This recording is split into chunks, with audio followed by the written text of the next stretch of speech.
This is the worst take of 2024. Julian Assange remains a symbol of the intense debate over free press and government transparency. His case, stemming from his work with Wikileaks, highlights the complex intersection of journalism, state secrets, and the right to inform the public about the government's misconduct. He was once again in the center of the spotlight, not because WikiLeaks released new files, but because the man gained his freedom after fighting for it over a decade now. In this video, we will see how Bill Maher debates the details of this situation with Tulsi Gabbard, and it's safe to say the man has a terrible argument to whitewash government wrongdoings, but before I delve deeper into it, watch the clip. Now that WikiLeaks founder Julian Assange, oh, good, let's get to this. What?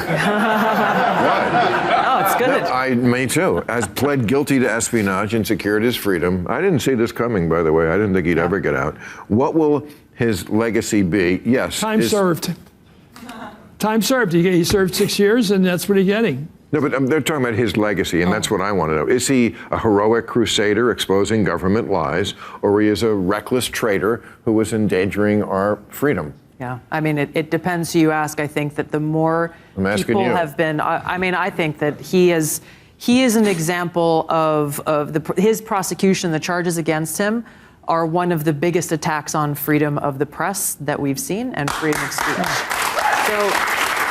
Wow, I thought you would go the other way. No, not at all. I think Ellsberg looks good right now. What? Daniel Ellsberg looks very good right now, and what he did. Technically, Assange lost 12 years of his freedom because of politically motivated prosecutions. As the founder of WikiLeaks, he played a crucial role in exposing government misconduct, corruption, and human rights abuses on a global scale. His work brought to light critical information that the public had a right to know, challenging powerful entities and holding them accountable. His arrest was nothing short of an attempt to silence a journalist who dared to expose inconvenient truths. By prosecuting Assange, governments are sending a chilling message to journalists and whistleblowers everywhere. Revealing state secrets, even when it is the public interest, can result in severe punishment. This precedent undermines the essential role of the press in a democratic society where transparency and accountability are of utmost importance. Additionally, Assange's treatment while in custody has been alarming. By the way, do subscribe for more discussions like this. Reports of his deteriorating health and harsh conditions in prison prove the punitive nature of his detention, which was constantly extended by the UK courts. Such treatment not only violates Assange's human rights, but also serves as a deterrent to others who might consider exposing government malfeasance. A UN human rights expert even said, quote, Assange continues to be detained under oppressive conditions of isolation and surveillance,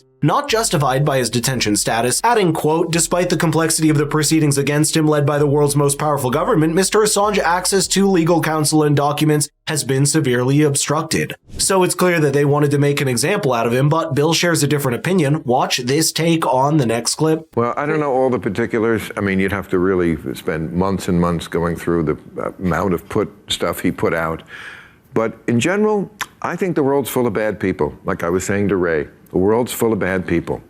And yeah, I think sometimes you need somebody to put the hammer down, I think Obama said this, and just say, I'm sorry, you can't expose our secret agents, and we have to think of our security first. Yeah. I mean, yes, I'm sure the government does some gnarly things, but I don't like this. I don't like a guy who pretends that he's the patriot when it's the spies out there who are protecting this country, not Julian Assange.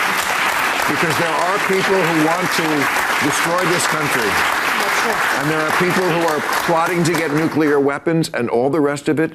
And this guy is not the one who made sure that we have not really been attacked since 9/11. Bill's a funny guy. How could he reach such a divisive conclusion if he's not familiar with all the particulars? He's clearly whitewashing government misconduct and inviting more bad behavior from them. You see, when Assange exposes government secrets, he does so with the intent of serving the public good by revealing the hidden actions of powerful entities. He highlights tactics that could potentially be used against the general public. Transparency in government operations is crucial as it prevents the abuse of power and holds leaders accountable for their actions. Over the years, WikiLeaks managed to bring to light numerous government and corporate secrets that had significant global implications. One of the most notable leaks was the collateral murder video in 2010. This video showed a U.S. Apache helicopter in Baghdad killing 12 people, including 2 Reuters staffers. The footage starkly contradicted the official narrative and highlighted the grim realities of war, sparking international outrage and debate about the conduct of military operations. Another major disclosure was that of Afghanistan and Iraq war logs, these logs compromising thousands of classified documents